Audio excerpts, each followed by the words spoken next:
Okey Fa, dah sedia belum? Zati ada soalan pula untuk Fa. Jeng jeng jeng. Takut kan? Alamak. Cemas.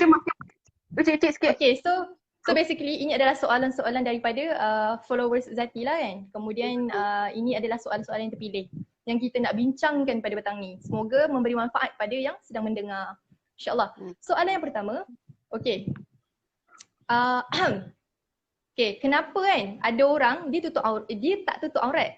Dia tak solat. Tapi dia boleh terkenal, berpengaruh dan rezeki dia murah. Jadi kaya. So, apa pandangan Fa tentang orang yang macam ni? Tafadhal mashkurah. Hmm. Istidraj. Jadi pernah dengar kan? Mesti pernah tahu kan? Istidraj. Alamak, ayam ni lagi kuat pula suara daripada suara kita. Istidraj. Okey, istidraj. Istidraj ni apa? Istidraj ni adalah satu pemberian nikmat dari Allah kepada manusia, tapi pemberian nikmat itu yang tidak diredai oleh Allah. Inilah yang dinamakan istidraj. Kadang kita nampak kan, orang ni senangnya dia, bagusnya dia, kayanya dia. Tapi dalam hati dia belum tentu lagi tenang. Belum tentu lagi tenang. Sebab apakah manusia itu mengira mereka telah beriman sedangkan mereka tak diuji. Dalam surah An-Ankabut, tak silap apa. Allah. Oi, meriahnya ada bunyi. Sampai hilang semua dalam ni kan. Itulah dia. Mohon bersabar. Okey, itu yang saya adalah tentang istidraj.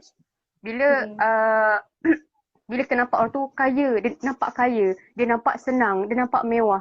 Tapi sebenarnya dalam hati dia belum tentu lagi. Itu sebenarnya adalah istidraj daripada Allah kepada dia. Ada orang cakap kan, oh aku ni solat cukup, puasa penuh. Asyik dalam kurungan untuk lelaki sahaja. Sebab perempuan ni maklumlah kan, ada special case. Special case kan. Lepas tu apa yang tadi? Hilang lah. Tutup aurat pun dah sempurna ni. Nak cakap pasal usaha, pagi sampai malam 24 hours throughout. I dah bekerja, tapi kenapa tak kaya-kaya juga Sebab apabila kita ni sering diuji, maknanya Allah tu dia nak kita ni ingat dekat dia. Dalam ramai-ramai kita ni terpilih untuk dapat attention daripada Allah, terpilih untuk dapat perhatian daripada Allah. Allah nak ingatkan kita, bertawakallah kita ni kepada dia. Tawakal ni apa? Tawakal ni adalah menyerahkan segala pengharapan kepada Allah. Letakkan segala pengharapan kita ni dekat Allah. Kalau bukan sekarang kita dapat habuannya, mungkin nanti dekat sana. Setiap perkara ada perlukan masa. Setiap perkara perlukan pengorbanan. Tapi satu perkara yang kita perlu ingat, kerja hati, usaha hati ni adalah tawakal. Hati ni kita tak boleh lebih-lebih. Kerja hati adalah tawakal je. Sebab tu kadang-kadang ada orang fikir, oh aku dah buat macam ni, aku usahakan tapi tak dapat apa yang aku nak. Sebab dia silapnya, dia usaha tapi hati dia lupa bertawakal. Itulah sikit je bagi. Terlupa. Sebab ayam tadi kita salahkan ayam. Ayam tadi bunyikan bunyi. Ayam-ayam tu dia mengiyakan apa yang Fa hujahkan ni. Okey, tak tahu nak tambah apa dah. Tadi rasa dah cukup dah apa Fa cakap. Dia simple lah jawapannya. Tu maksudnya istidraj kan. Maksudnya nikmat-nikmat yang Allah bagi sebenarnya hakikatnya untuk menjauhkan diri dia daripada Allah. So banyak kan kita tengok, aku stres betul lah tengok dia ni. Bukannya solat pun. Kan? Tapi result gempak gila kan contoh. Dia tidur. Apa hal Pak dia boleh dapat straight kan? Geram kan? Berbunuh member tu. Lepas tu benda ni mengakibatkan kepada orang yang dapat nikmat tu menjadikan diri dia makin sombong.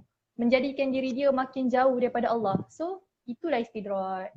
Macam contoh lah, paling ni nak sentuh isu sensitif sikit. Contoh macam golongan-golongan bisnes man yang kita tengok macam siapa tu Sajat kan.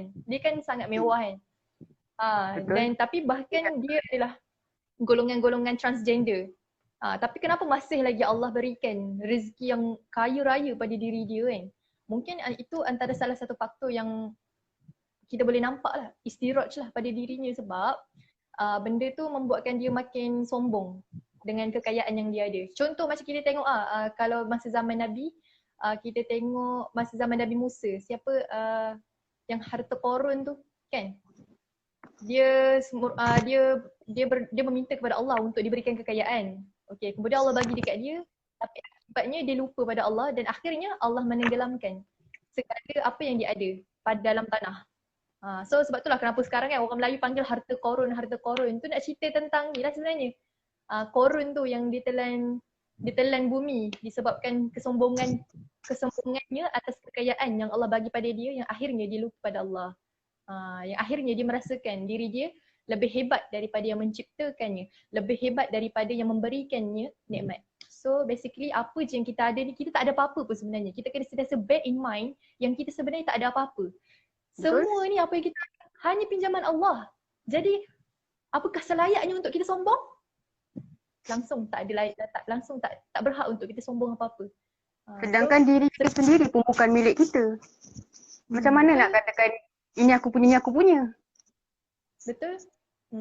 Sentiasa balikkan apa yang kita ada, kesyukuran kita kepada Allah. So macam contoh kan, orang puji Fa, cantik lah Fa ni, comel lah Fa ni. So kalau boleh segala puji-pujian tu balikkan pada Allah. Balikkan pada Allah. Hadza min fadli rabbi, segala kelebihan yang aku ada ni semua daripada Allah. Cakap Masya Allah. Sebab kita juga takut sebenarnya kalau kita terkena apa? Penyakit ain. Tahu tak apa penyakit ain ni? Penyakit ain ni apa ya? Eli Zati. Penyakit ain kan? Penyakit ain ni penyakit yang datang daripada mata. Yang datang daripada mata. Sebab ain kan maksudnya ainun, mata. So penyakit ain ni benda kita tak nampak tau. Contoh kan, Zati pandang Fa dengan penuh rasa takjub. Tapi Zati nampak apa yang ada dekat Fa tu, Zati tak fikir benda tu adalah daripada Allah. Zati tak fikir apa yang ada dekat Fa tu sebenarnya adalah pinjaman daripada Allah. Tapi yang Zati nampak, benda tu adalah milik Fa. Benda tu Fa punya. Jadi yang Zati takjub bukan pada Allah, tapi Zati takjub pada makhluknya. Yang ini Fa contoh kan. So benda ni yang boleh menyebabkan penyakit ain pada diri Fa. So tiba-tiba kalau Fa jatuh sakit ataupun tiba-tiba contohlah Zati asyik puji Fa cantik-cantik. Lepas tu tiba-tiba satu hari tu Fa kena, contohnya na'udzubillah min zalik. Tiba-tiba kena penyakit dekat muka yang sangat teruk kan, sampai na'udzubillah min zalik contoh kan. So benda tu antara salah satu faktor lah. So nak merawatnya adalah dengan kita berkembali balik pada Allah untuk berikan syifa pada kita. Sebab kadang-kadang penyakit-penyakit ni tak boleh nak diubati dengan ubat-ubatan doktor-doktor. Sangat bahaya. So dia ada dua pandangan. Pandangan baik boleh jadi tak baik juga dalam diri kita. Pandangan tak baik pun boleh jadi tak baik juga dalam diri kita. Boleh jadi penyakit. So dua-dua pandangan ni adalah pandangan yang boleh merosakkan diri kita. So macam mana kita nak cegah kan? Kita nak hindar daripada penyakit-penyakit ain ni. Pertama, segala apa kita sentiasa kena ingatkan ke orang yang puji kita ataupun yang hina kita, yang sebenarnya apa yang kita ada semua adalah daripada Allah. Kita tak ada apa-apa. Dan kita kena balikkan segala puji-pujian tu pada Allah. Contoh kita sebut Masya Allah, Subhanallah, Alhamdulillah. Kita balikkan kembali puji-pujian pada Allah. Okey, itu yang pertama. Yang kedua, kita amalkan pendinding diri. So pendinding diri ni yang kita boleh amalkan sebagai contoh Al-Maqsurat, zikir-zikir Al-Maqsurat yang ada dalam Al-Maqsurat cukup dah sebenarnya nak jadi pendinding pada diri kita agar kita tak terkena penyakit ain ni. Itulah dia. So kena ada amalan-amalan tertentu yang boleh menjadi pendinding, pagar diri kita daripada benda-benda tak baik. Macam sekarang pun banyak kan, walaupun kita di zaman moden tapi banyak kes-kes sihir kan, betul tak? So kita kena jaga diri sebaiknya, kita kalau boleh jaga amal kita yang boleh jadi pendinding diri kita. Itulah pesanan ni untuk diri Zati juga. Ada sebelum ni kalau Fa amalkan Bismillah 5. Memang ada sahabat apa pun dia bagikan ni, cakap Fa amalkan Bismillah 5. Bismillahirrahmanirrahim, Bismillahirrahmanirrahim. Amalkan 5 Bismillah 5 tu untuk hindar daripada penyakit ain. Okay Zati. Okay. Zati kenapa Zati makin gelap? Kan? Sebab matahari dia Allah Akbar kat bilik ni nak cari pencahayaan ke? Okey, tadi ada yang tanya tadi yang bismillah 5 tu, korang boleh juga check. Korang boleh juga check dekat kat IG pula. Korang boleh check dekat ni dekat Google pun boleh, tapi kau boleh dekat sini kalau siapa yang sempat ambil. Yang pertama bismillahirrahmanirrahim. Bismillahirrahmanirrahim. Bismillahirrahmanirrahim. Bismillahirrahmanirrahim. Bismillahilladzi la yadurru ma'asmihi syai'un fil ardi wala fis sama'i wa huwas samiul alim. Dapat tak? Yang pertama bismillahirrahmanirrahim. Bismillahirrahmanirrahim. Bismillahirrahmanirrahim. Bismillahirrahmanirrahim. Bismillahilladzi la yadurru ma'asmihi syai'un fil ardi wala fis sama'i wa huwas samiul alim. Okey. Pada lagi 5 Bismillah Bismillah 5 tadi. So korang bolehlah amalkan, hafalkan, hadamkan dan fahamkan. Okey. So Zati Zati tak boleh lari Zati. Walaupun Zati dah tolong menjawabkan Tok Fah tadi, telah menambahkan poin Fah. Tapi Zati perlu menjawab soalan Zati juga. Okey. Alah, tak boleh bagi diskaun ke? Bagi kurang soalan. Tak boleh Ada soalan ni hot. Soalan ni Fah memang tak sabar sampai kat Zati. Astaghfirullahalazim. Sebenarnya 4 soalan kat bawah ni untuk Zati memang soalan hot. Memang soalan hot sebenarnya. Okey. Soalan kedua, okey. Jodoh tu Zati. Okey, kalau jodoh ni mesti semua suka ni. Jodoh tu kan ketentuan Allah. Jadi, apa maksud dengan kita ni boleh memilih pasangan? Sedangkan jodoh tu dah tentukan, kan? Jodoh tu dah tentukan. Macam mana kita nak boleh pilih pasangan pula lagi? Baik tak payah cari, tak payah nak usaha dah kalau memang itu dah tentukan untuk kita. Macam mana tu Zati? Okey, bismillahirrahmanirrahim. Kat sini sebenarnya penyoal tu, orang yang menyoal tu dia kena faham konsep usaha, ikhtiar, tawakal dan konsep qada dan qadar, ketentuan yang Allah dah tetapkan. So basically kita kena faham pertama, dekat dalam hidup kita ni Allah dah tentukan ketetapan-ketetapan yang tertentu. Sebagai contoh, tentang jodoh, ajal, rezeki, semua dah Allah dah tentukan sejak di Lauh Mahfuz. Sejak kita masih dalam alam rahim, kan? Allah dah tentukan dah kita nanti mati waktu bila, kita nanti jodohnya dengan siapa, rezeki kita nanti macam mana. Benda tu memang dah tertulis. Tapi kena faham, ketentuan yang Allah tetapkan ni boleh berubah mengikut apa? Mengikut diri kita, sebab Allah ada bagi pilihan. Allah bagi peluang kepada manusia ni untuk pilih jalannya. Jalannya. Sama ada dia nak pergi contoh dia ada 2 choice. So basically kita kena sedar dalam kehidupan kita ni ada choice, pilihan. So kita nak pilih A ke, B ke, C ke, D ke dalam segala segenap urusan kita. That's why lah kita kena sentiasa berdoa kepada Allah agar kita diberikan petunjuk untuk kita buat pilihan yang terbaik dalam setiap apa pun urusan dalam kehidupan kita. Daripada sekecil-kecil perkara sampailah ke sebesar-besar perkara. Kita kena minta daripada Allah, minta petunjuk daripada Allah. Sebab kenapa? Sebab Allah Maha mengetahui. Segala pengetahuan hanya terletak pada Allah. Hanya Allah lebih tahu apa yang baik dan apa yang buruk untuk diri kita. Jadi that's why kita janganlah sesekali kita angkuh ataupun kita sombong. Kita tak berdoa kepada Allah, kita tak minta petunjuk daripada Allah dalam pilihan-pilihan yang kita kena buat dalam kehidupan. Hatta walaupun hanya pilihan yang kecil. Sebagai contoh kan, Zati nak ajak Fah pergi keluar makan. Tapi nanti Fah akan tanya Zati nak makan kat mana Contoh, ini soalan paling susah nak makan kat mana? Okay. Kalau dah ada jawapan pasti tak setuju lagi. Kan, nampak tak? Itu pun kita dah susah nak buat, nak bagi jawapan. Kita susah nak buat pilihan, apatah lagi dalam hal-hal yang besar. So, dalam kecil-kecil perkara tu pun kita minta petunjukan kat Allah. Kita sentiasa berdoa dengan Allah. Ya Allah, tunjukkan aku mana tempat makan yang paling terbaik untuk aku makan dengan Fah sebagai contoh. So, kalau boleh setiap saat, setiap waktu, setiap detik waktu kita sentiasa relatekan dengan Allah. Walaupun nampak macam kelakar, tapi benda ni realiti.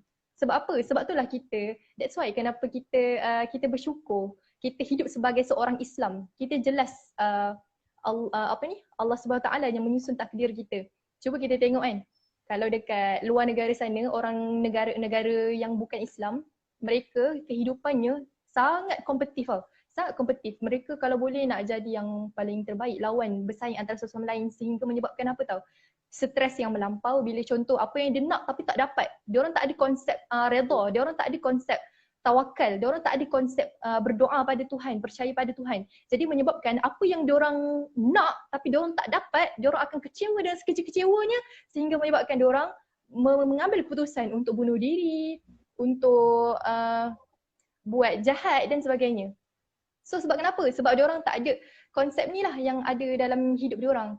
Tapi kalau macam kita Islam kan, Islam mengajarkan kita tentang konsep redha. Islam mengajarkan kita tentang konsep of ikhtiar. Maksudnya kena ada usaha dan kemudian bertawakal, doa pada Allah. So benda ni yang kita kena fahami dengan baik. So dalam konsep kita berbalik-balik pada soalan tadi kan tentang jodoh. Jodoh dah ditetapkan. Kenapa perlu lagi sibuk-sibuk nak cari-cari? Nanti kalau dah sampai masa, nanti dah datang sendirilah. Begitulah secara orang kata generalnya nak kita faham. Tapi dia kena faham kat sini. Kalaulah dia duduk rumah aja tanpa, contohlah seseorang tu kan, dia tak ada usaha langsung, kan? Dia tak akan dapat juga benda tu. Kita kena ada usaha sebab kita ambil ibrah daripada kisah sahabat. Bila mana sahabat waktu tu nak solat, dia tengah pegang unta kan. Lepas tu unta tu dia tak ikat dekat tali pokok, dia nak biar. Okey, lepas tu Rasulullah nasihat pada sahabat. Rasulullah kata apa? Ikatlah tali unta kamu tu pada pokok. Dekat sini nak kata konsepnya dia tak boleh sekadar hanya berharap unta tu tak lari. Tapi dia kena ada usaha untuk mengikat unta tu dekat pokok agar unta tu tak lari. Faham tak? Kita kena macam ni. So kena kat situ konsep usaha lah yang kita nampak kat situ. Faham tak? So tak bolehlah kita nak harapkan jodoh turun daripada langit. Kita doa. Lepas tu jodoh turun daripada langit. Jodoh tak boleh lah macam tu. Kita kena ada usaha juga. So antara usaha-usaha. Sorry adik datang. Apa?